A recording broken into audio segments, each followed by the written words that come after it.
Hi, Caden here. I wanted to have another go at YouTube, but not as a gaming channel. No, I wanted to make more of a tech channel. So here it is. From this point on, my channel will be known as GPUJunkie. You can still find me in games and on Steam as a pin trick. Thank you. Hello, and welcome to episode 1 of GPUJunkie, and today we're asking one simple question. Can you game on a 10-year-old graphics card?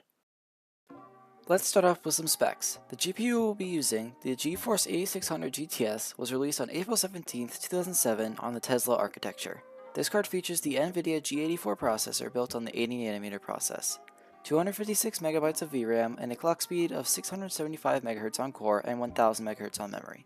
Now, one of the drawbacks of using this 10-year-old card in modern times is that it only supports the DirectX 10, which will keep this card from playing some new AAA titles.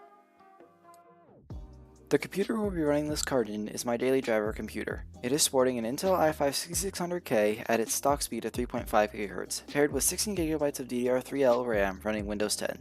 This machine in no way should hold this card back, so without further ado, let's install the card.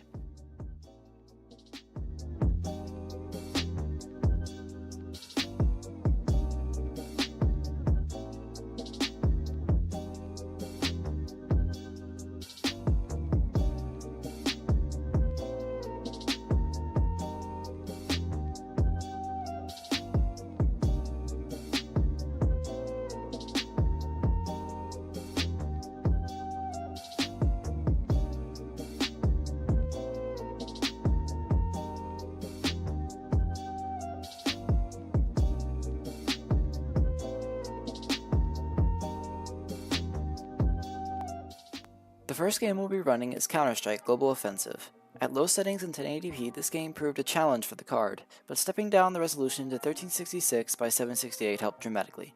We were able to reach a max of 143 FPS, an average of 98 FPS, and a minimum of 32 when it got heavy. Since the game stayed over 60 FPS the majority of the time, I would consider this more than playable. And just to be clear, I have recorded the screen directly as to not put any extra load on the system by recording, as I don't have a dedicated capture card. For our Garry's Mod test, we ran the game with a mixture of medium and low settings at 1080p. This game was released 3 years before the card was, giving us much better frames with a max of 150 and an average of 49. Though there would be occasional stutters, and these would bring down the maximum frame rate to an abysmal 5. Garry's Mod had such a low average compared to CSGO because complex models like cars downloaded from the workshop would put such a large strain on the card for its lack of VRAM. Though in a sandbox game like Gmod, high FPS isn't too much of a concern, so I would still consider this experience playable. Next on the list was Rocket League. This game proved to be much of a challenge for this card, so much that we had to step the resolution down to 1366 by 768 and make the game look as bad as possible for us to get a playable frame rate. Rocket League is a competitive game, so FPS is very important. We achieved a maximum of 94 FPS, an average of 81 FPS, and a minimum of 3 FPS when it stuttered.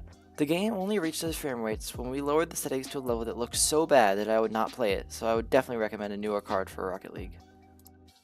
Last but not least was Minecraft. I felt that Minecraft was a little unfair to the card because Minecraft is such a CPU-bound game. The reason I tested this game was because Minecraft is run a lot on older systems with cards like these. We observed a max FPS of 112, an average of 50, and a minimum of 11 FPS, with the graphics set to fancy and a render distance of 16. Thanks for watching. I hope you found this video helpful. If you did, please drop a like and hit that subscribe button. See you guys in the next one.